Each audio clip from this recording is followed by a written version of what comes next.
Okay, so magandang gabi po muli sa atin mga kapatid. Today po ay December 18, 2024 at ang ating teksto po ay from Book of Romans, chapter 8, verse 1 to 10. Okay, so magandang gabi po muli sa ating lahat. Recorded po tayo and diretso na po tayo sa ating verse. Okay, so verse 1 po ito po yung ating mababasa.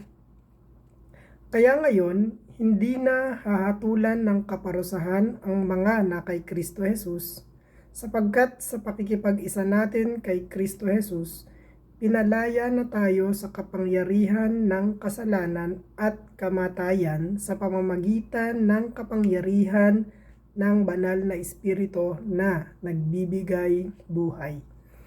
Okay, so mga kapatid, now, many of us wondering, sabi natin, what is still missing piece in my life?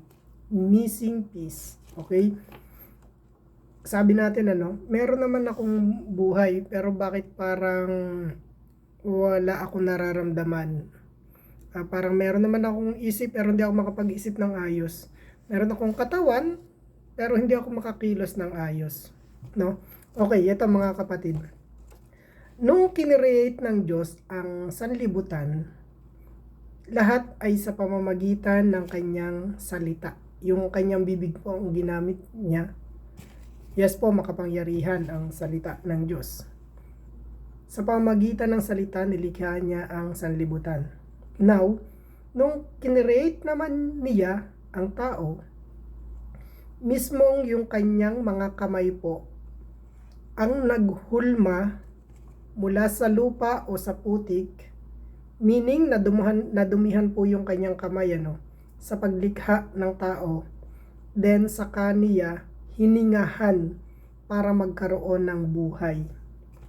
Okay, ito.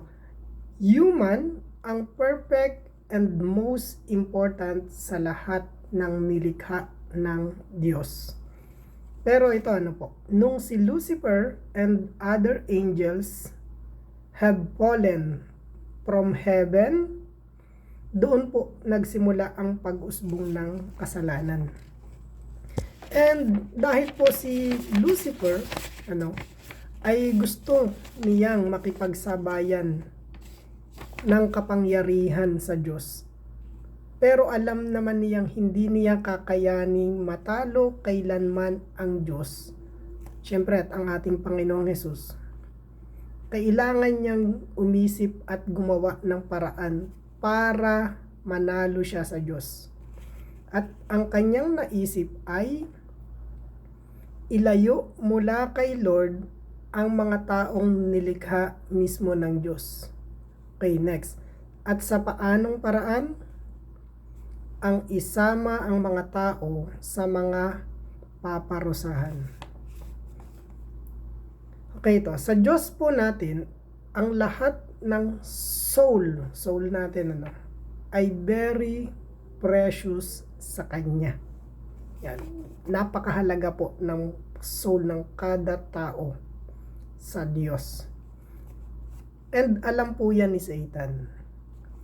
He thinks po na sa bawat soul o bawat kaluluwa na kanyang maisasama papunta sa impyerno ay katagumpayan niya. Meaning po, yung ating soul, it matters to the Lord and it also matters kay Satan. Yung ating pong soul, hindi niya kayang iligtas yung kanyang sarili.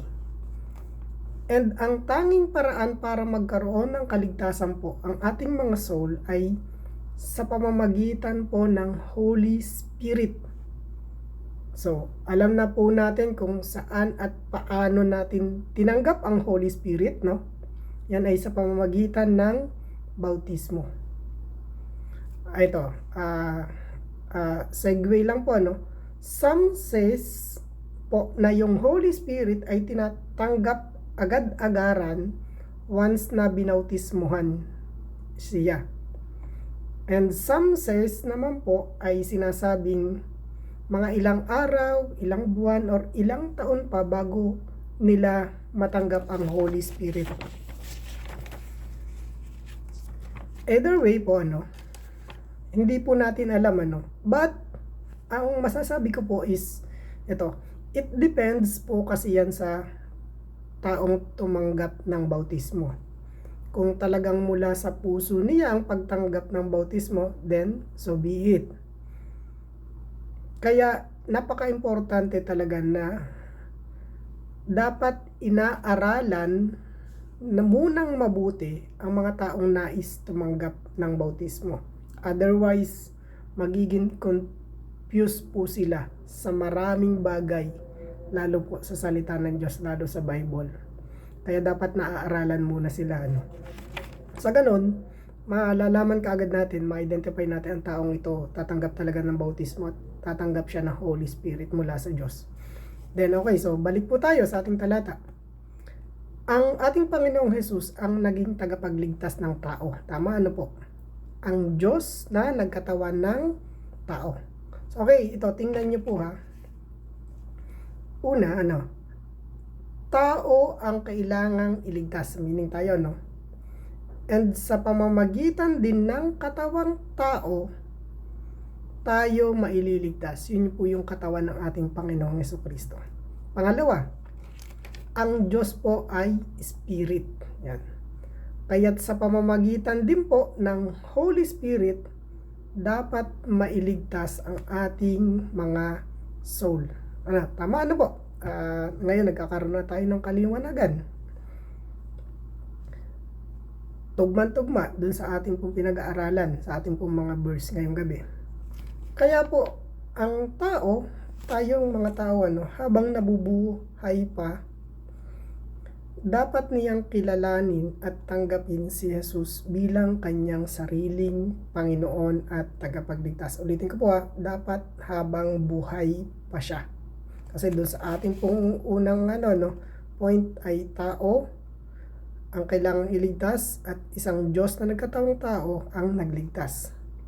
Kapag po dead na o patay na ang katawang lupa ng isang tao, there is no way na po para mailigtas yung kanyang kaluluwa.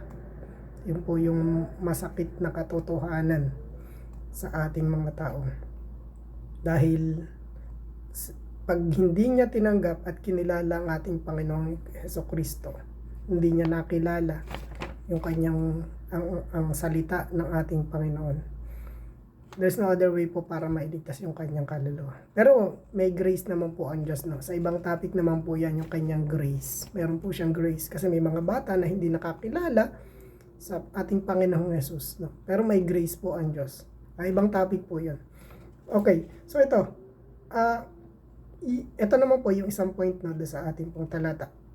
Yung ito si Holy Spirit.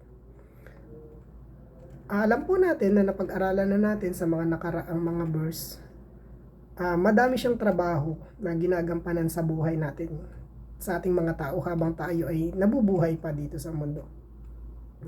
So alam na natin yung mga fruits of Holy Spirit na maraming beses na rin natin na pag-aralan, di ba? Sa Galatians chapter 5, bunga ng Holy Spirit, yan ang pag-ibig, kagalakan, kapayapaan, pagtitiis, kabutihan, kagandahang loob, katapatan, kahinahunan, at pagpipigil sa sarili. So, ito, dinuktong pa ni Apostol Pablo. Kung ganito ang pamumuhay natin, hindi na natin malalabag ang mga utos ng Diyos. Ang galing po, yung Holy Spirit pala. So, ito na pala yung sagot dun sa ating tanong kanina. What is the missing piece in my life? The answer po walang iba kundi ang Holy Spirit. Dahil ang Holy Spirit po, once po tinanggap natin ang ating Panginoong Jesucristo bilang Diyos at tagapagligtas, siya po ay mananahan kasama ng ating soul dito sa ating katawan. Dahil siya po, marami siyang trabaho na ginagampanan sa buhay natin. And yung pinaka-last po na kanyang ipe-perform na trabaho ay walang iba. Kapag namatay po ang isang tao na mayroong Holy Spirit, yung Holy Spirit ang magdadala nito, ang magdadala ng ating soul papunta po sa Diyos. Siya yung maghahatid papunta sa kaharian ng Diyos. Hindi po si kamatayan, kundi ang Holy Spirit po. Yun yung pinaka-last na trabaho na gagampanan niya sa buhay po natin dito sa mundo. So ito lang po mga kapatid, at maraming salamat po, and God bless everyone. Thank you.